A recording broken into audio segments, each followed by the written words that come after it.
Salut, aujourd'hui c'est vendredi et le vendredi c'est n'importe qui. Moi je suis Jill Coulon, je suis la réalisatrice du film Tu seras sumo qui est en salle depuis le 13 mars.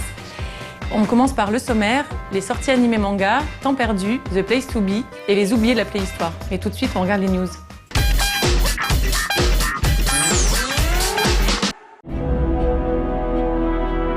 Du 22 au 24 mars, à Boston, se tenait le Penny Arcade Expo 2013 ou PAX. Durant cette convention centrée sur les jeux vidéo, chaque éditeur y est allé de son annonce ou de son trailer. Capcom a réussi son effet de surprise avec une vidéo qui commence de manière somptueuse, avec des grands noms louant leur jeu dont Tim Schafer qui dit « Faut arrêter de m'envoyer des mails maintenant ». C'est donc avec humour que Capcom a annoncé le retour de DuckTales en version HD pour l'été 2013 sur PS3, Xbox 360 et Wii U. Plus connu chez nous sous le nom de la bande à Picsou, DuckTales est un jeu sorti sur NES et Game Boy en 89, alors que la série animée est diffusée à l'époque sur FR3 dans l'émission Disney Channel. Oui, l'émission Disney Channel, avec Jean Rochefort, Winnie l'ourson, tout ça. DuckTales joue à fond la carte de la nostalgie avec son générique original et les voix américaines d'époque. Le comédien qui fait Picsou en VO a tout de même 94 ans maintenant. Par contre, l'éditeur indique avoir grandement simplifié le gameplay pour rendre le titre plus accessible, ce qui refroidira peut-être les ardeurs des joueurs se souvenant de l'exigence des versions 8 bits à ce niveau.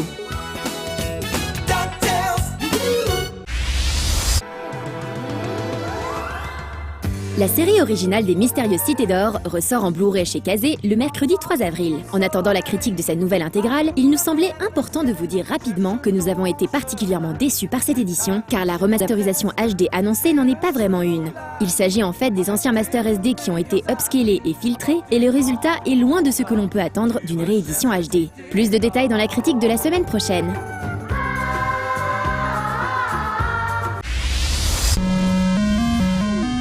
Ceux qui ont grandi en jouant à DuckTales et en regardant les Cités d'Or ont peut-être connu également les débuts de Might and Magic en 1986. Bon, même si le premier épisode à être traduit en français est Might and Magic 3 sorti en 91, certes. Quoi qu'il en soit, cela faisait 10 ans qu'il n'y avait pas eu de Might and Magic en tant que tel, depuis le 9e épisode en 2002. Ubisoft a annoncé il y a quelques jours la sortie d'un 10e Might and Magic, Legacy. Ce trailer annonce clairement la couleur, un titre à l'ancienne mais avec de nouvelles règles. Vue à la première personne, jeu au tour par tour et déplacement case par case, vous commanderez une équipe de 4 personnages de différentes races pour explorer une région inconnue du monde d'Ashan. Vous serez plongé dans des intrigues qui font suite aux événements qui se sont déroulés dans Might and Magic Heroes 6. Au scénario et au design du jeu, un nom que vous connaissez sans doute, Julien Pirou. Le titre développé par Limbic Entertainment devrait être disponible au téléchargement dans le courant de l'année, sans plus de détails pour l'instant.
大口拓也です。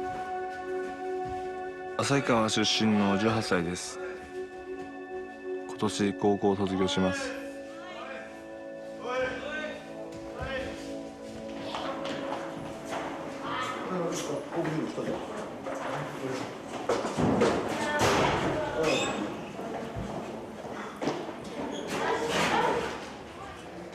大口はね、1月にもうなんつうんだ、その相撲界に入っちゃうんだよな、完全に。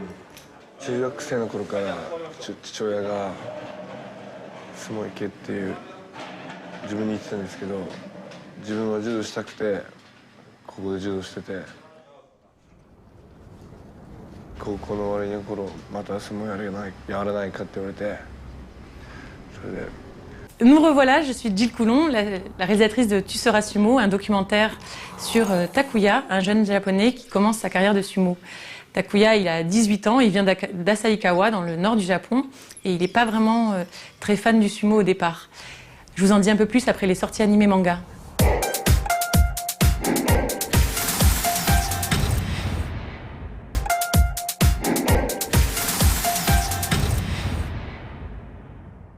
Parmi les particularités de l'édition japonaise, on trouve le roman écrit et édité pour plateforme mobile, c'est-à-dire qu'on lit sur son téléphone. En 2009, l'auteur Kanazawa Nobuaki a fait frissonner le Japon avec sa série Osama Game ou King's Game en anglais. On y voit une classe de lycéens qui reçoivent sur leur téléphone les ordres d'un mystérieux roi dans une partie de jacadis cruelle et surtout mortelle. Au début considéré comme une simple farce, les élèves vont vite déchanter devant la pression du jeu. La nature de chacun va se révéler, faisant voler en éclats les conventions sociales. L'histoire entrait alors en résonance parfaite avec le format original du roman. Les lecteurs pouvaient s'imaginer facilement recevoir les ordres du roi sur leur propre téléphone. Fort de ses 30 millions de lecteurs, l'histoire a logiquement été adaptée en manga début 2011 avec le romancier au scénario. A noter qu'à la fin de la même année, c'est dans un long métrage pour le cinéma que de nombreuses idoles du Hello Project, dont les Cute et les Berries Kobo, interprétaient les élèves de la classe martyrisée. Kiun édite aujourd'hui en France le manga prévu en 5 tomes. Le trait de Renda Hitori, qui assure la mise en dessin, est très agréable, faisant furieusement penser à Obata Takeshi dans Bakuman. Le style du mangaka arrive tout de même à gagner une personnalité propre quand le visage des personnages est déformé par les émotions. Après une introduction, ce premier volume laisse rapidement place à des situations où le suspense a la part belle. Les deux auteurs arrivent à dépasser l'histoire de lycée banale pour en faire un récit au rythme efficace. On espère que le suspense ira grandissant dans les volumes qui vont suivre.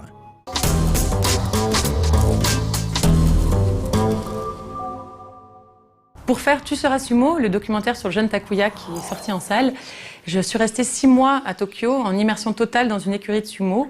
6 mois de tournage, c'est long, surtout parfois dans une écurie. Et en même temps, c'est passionnant. On est au milieu d'un autre monde, un monde plein de règles qu'on expliquera tout à l'heure. Un monde aussi très difficile pour ce jeune homme qui ne sait pas trop quelle est sa place. Mais en attendant, on regarde Temps perdu.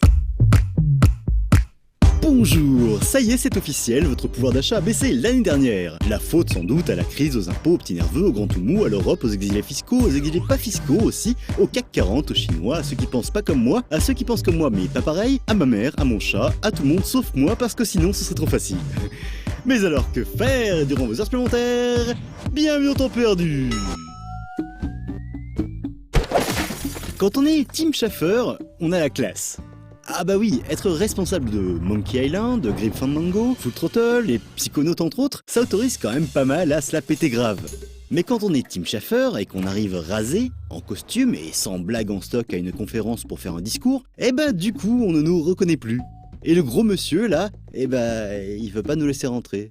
Du coup, ça fait un jeu d'aventure super drôle avec plein de blagounettes en dedans et ça c'est bien. Par contre, quand on est un barbare dans un monde apocalyptique, les blagues, on s'en cogne un peu. Quoique. Alors forcément, plutôt que de sortir des punchlines bien senties, on préfère sortir son flingue et sa grosse épée pour taper sur des vilains mutants pas beaux qui terrorisent la population en grande partie composée de petits vieux et de bimbos siliconés. Mais attention, être un barbare, ça n'empêche pas non plus de devoir aussi la jouer fine. Vu que si on veut avoir accès à des niveaux secrets et des indices utiles, il faudra avoir un super score. Et quand on sait que se faire toucher par un projectile quelconque vous fait perdre des points, eh bah c'est pas rigolo. Quand on est un boxeur de l'extrême, forcément, on cherche à faire des combats de l'extrême aussi. Un peu comme Ryu, mais en plus extrême.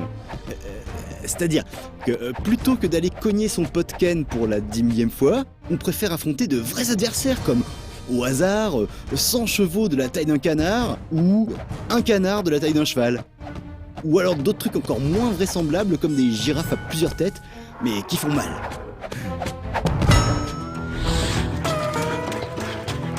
Quand on est un mec qui s'appelle Fred, et qu'on est le personnage d'un jeu éducatif ayant pour but de vous expliquer le corps humain, eh ben, on a un peu la loose. Parce que forcément, pour pouvoir nous expliquer comment on cicatrise par exemple, Fred va devoir se faire mordre par un loup. En même temps, ce serait quand même sympa que Fred il nous explique ce qu'il pouvait bien faire au beau milieu de la nuit, dans une forêt super glauque, avec des gens bizarres qui ont des rhumes trop violents, et qu'en plus il a même pas de tente... Non mais c'est vrai quoi. Quand on est noir en pleine période de l'esclavage, au cœur de l'Amérique profonde, bah, vous n'allez pas le croire, mais la vie n'est pas super simple non plus. Et si en plus on vit une histoire d'amour avec la fille du propriétaire de la plantation, eh ben on est carrément dans la mouise. Ajoutez à cela un poil de vaudou pour sauver sa belle, et là c'est carrément l'enfer. The Price est beau. The Price est glauque. The Price est un point and click à voir, à faire et à refaire. Peut-être pourra-t-on lui reprocher d'être trop court, mais une assez grosse difficulté ainsi que plusieurs fins alternatives justifieront d'y rester plus longtemps. Et ça, croyez-moi, ça tombe plutôt bien vu qu'il faudrait voir ne pas oublier que, pour gagner plus, jouer plus.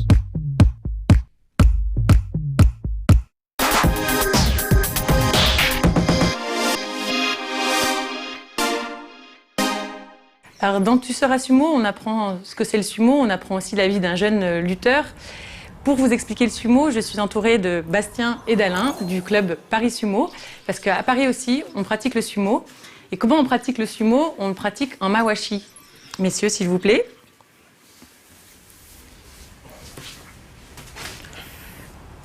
Alors, le mawashi, c'est quoi? C'est ça, c'est une ceinture de coton qui fait à peu près 12 mètres de long, parfois, ou un peu plus si on est un peu plus maigre, un peu moins si on est plus maigre.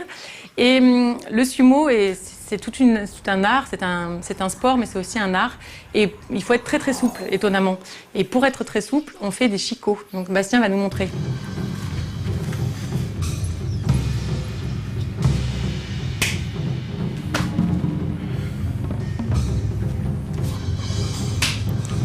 Voilà, le shiko, c'est pour à la fois s'assouplir et en même temps, quand on tape le sol, c'est pour enlever les démons. Donc maintenant, on regarde The Place to Be, on vous en dit plus tout à l'heure.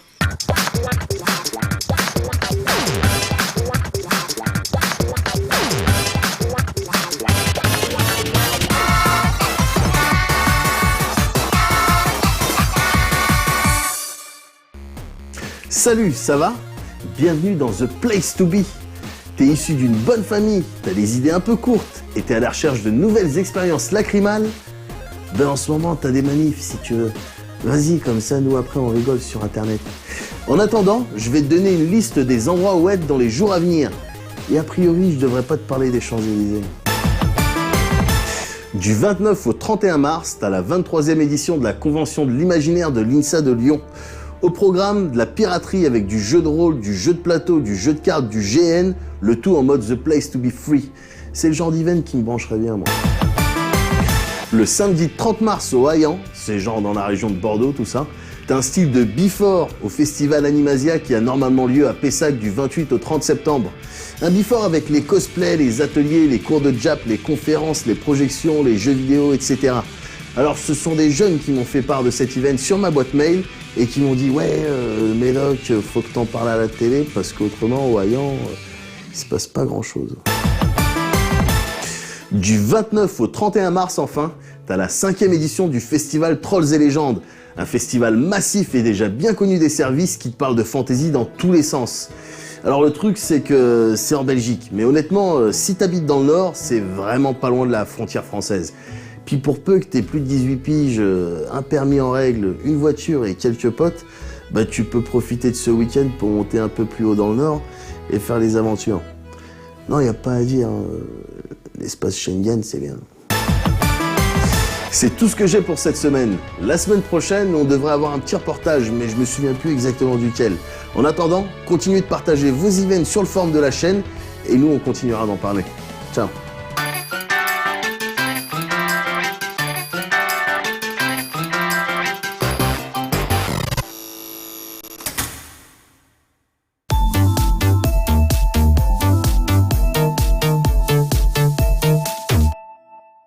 Alors faire un documentaire comme Tu seras sumo dans le monde du sumo quand on est une femme, c'est toujours un peu compliqué. Mais il y a un avantage, c'est qu'on est toujours entouré d'hommes nus. Aujourd'hui, Bastien et Alain de Paris Sumo vont nous faire une petite démonstration de comment démarre un match de sumo. Donc ils se préparent. Et ça, c'est vraiment le moment important parce qu'ils se regardent. Et en général, c'est le moment où ils sentent si l'autre est faible ou pas. Alors de qui, de Alain ou de Bastien va gagner? Telle est la question. Le choc va être terrible. Voilà, le choc est terrible. Qui va gagner? Évidemment, je ne sais pas qui a gagné. Mais Mais en tout cas, si ça vous dit de vous entraîner au sumo, il y a Paris Sumo à Paris. Ils acceptent, contrairement aux sumo professionnels, ils acceptent les femmes. Parce que le slogan de Paris Sumo, c'est le sumo, c'est pas que pour les gros. Voilà, donc allez voir Tu seras sumo pour apprendre un peu plus sur le monde du sumo et sur la réalité du sumo professionnel. Maintenant, on regarde les oubliés de la préhistoire.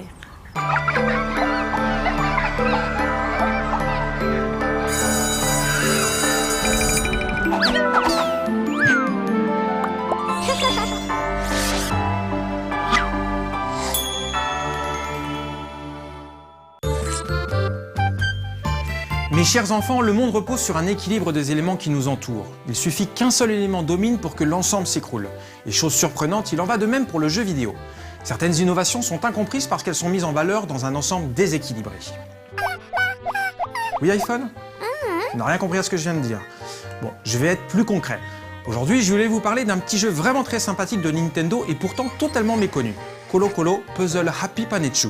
Il est sorti en mars 2002 sur la première Game Boy Advance. Happy Panechu est un puzzle game très original. À l'écran, vous avez de petits blobs colorés pouvant être éliminés lorsqu'on parvient à les regrouper par 3 minimum. Ok, si l'on n'avait pas les images, ça ferait évidemment penser à du Puyo Puyo. Mais les ressemblances s'arrêtent là car, comme vous le voyez, le gameplay et le game design de ces deux jeux n'ont strictement rien à voir. Dans Happy Panechu, vous pouvez carrément renverser tous vos avatars dans les 4 directions. Grâce à l'architecture générale du tableau, vous pourrez ainsi, en faisant glisser ingénieusement vos blobs, réaliser des combos ou résoudre des dizaines de puzzles. Oui, je t'écoute. Oui, dit comme ça, c'est tout juste rigolo et ça n'a rien de bien révolutionnaire. Mais attends, on vient à peine de commencer. Je vous ai pas encore parlé de la véritable originalité de Happy Panechu. Happy Panechu voit en réalité le détour parce qu'il est l'un des tout premiers jeux vidéo, avec Colo Colo Kirby, à utiliser le concept du gyroscope. En fait, la cartouche exploite une technologie que Nintendo appelait à l'époque le Ugoki Sensor, c'est-à-dire un détecteur de mouvement. Donc en réalité, quand vous voyez les personnages glisser d'un côté à l'autre de l'écran, c'est parce que le joueur a réellement incliné sa console dans une direction voulue. Et d'ailleurs, puisque les vidéos parlent parfois plus que les mots, voici le spot publicitaire de l'époque diffusé au Japon en printemps 2002. Là, vous comprendrez mieux.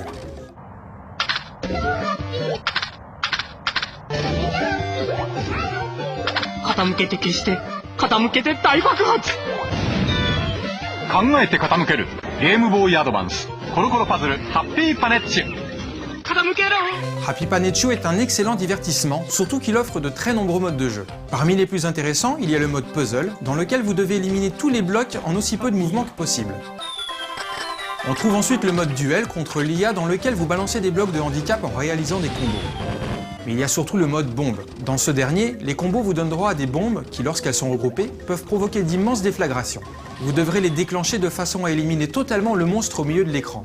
Ok, en fonction des modes et de votre progression, vous aurez parfois tendance à incliner votre GBA dans tous les sens et un peu au pif. Mais au-delà de ça, Happy Panechu est vraiment super addictif. Et en 2002, contrôler des éléments à l'écran en bougeant carrément sa console, c'était hyper original.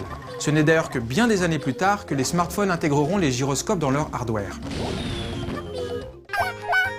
Oui iPhone, une question ?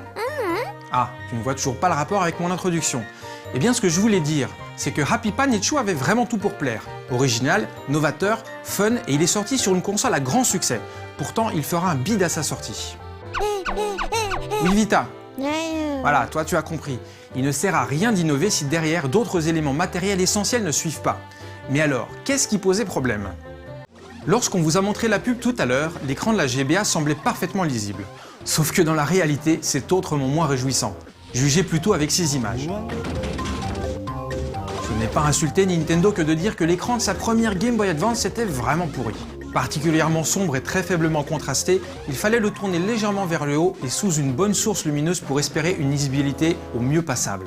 Or, comme Happy Panechu nécessitait que l'on incline l'écran dans toutes les directions et à toute vitesse, autant vous dire que les joueurs devaient s'accrocher pour y voir quelque chose. C'est donc le mauvais écran de la console qui a finalement tué le concept du jeu dans l'œuf. Oui PS3. Eh bien, pour réaliser les enregistrements vidéo, le conseil d'éducation Alex Pilot et moi, on en a quand même pas mal bavé. Et oui mes enfants, au départ, je pensais capturer les images directement à partir de l'écran de la GBA. Mais comme on n'y voyait rien et que nous ne disposions pas de matériel d'enregistrement spécifique à cette console, il a fallu ruser. Et la ruse, la voilà. Capturer des vidéos en passant par la GameCube et son Game Boy Player. Je vous l'accorde, en matière d'ergonomie, on n'avait plus fait aussi peu pratique depuis la Lynx d'Atari. Mais ça fait des bras. Oui, iPhone. Ah, mais tout à fait. Happy Pan Echu aurait parfaitement sa place sur les smartphones d'aujourd'hui, carrément. Ou sur 3DS, à condition de désactiver la 3D. Ce serait d'ailleurs rendre justice à cet excellent jeu qui aurait vraiment gagné à sortir un an plus tard avec la version SP de la GBA. Comme quoi, la reconnaissance d'une innovation, c'est aussi une question de timing. Voilà mes enfants, ce sera tout pour aujourd'hui. Pour la semaine prochaine, vous allez me faire une série de pompes pour vous muscler les bras. Parce que je vais peut-être vous faire passer un contrôle sur Happy Pan Echu version GameCube. Donc il vous faudra des biscottos, voilà.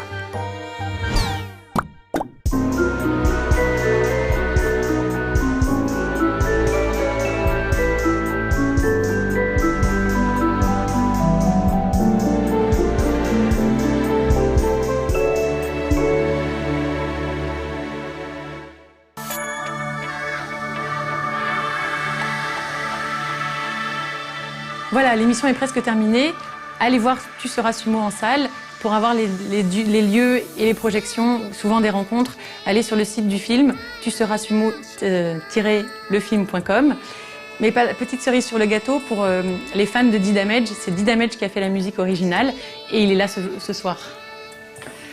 Voilà. Bonjour. Alors, JB de D-Damage a fait la musique originale du film.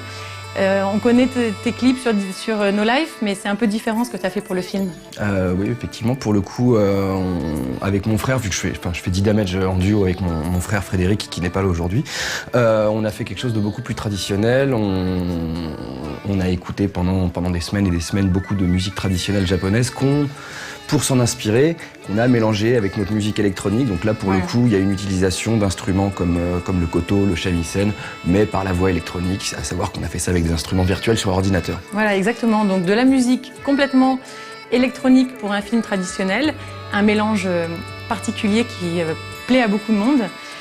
Et la BO. La BO sortira bientôt. Là, ce lundi, sur le label Tsunami Addiction. Voilà, et téléchargeable, écoutable évidemment en salle sur le film. Et si vous n'avez pas envie de l'acheter, vous pouvez l'écouter en stream gratuit sur Internet. Sur le site du film. Sur le site du film. Et maintenant, on vous dit au revoir et à bientôt en salle. Salut!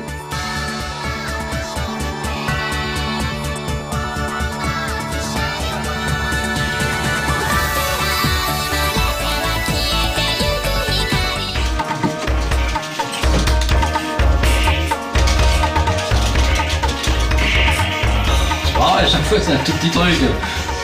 C'est chiant.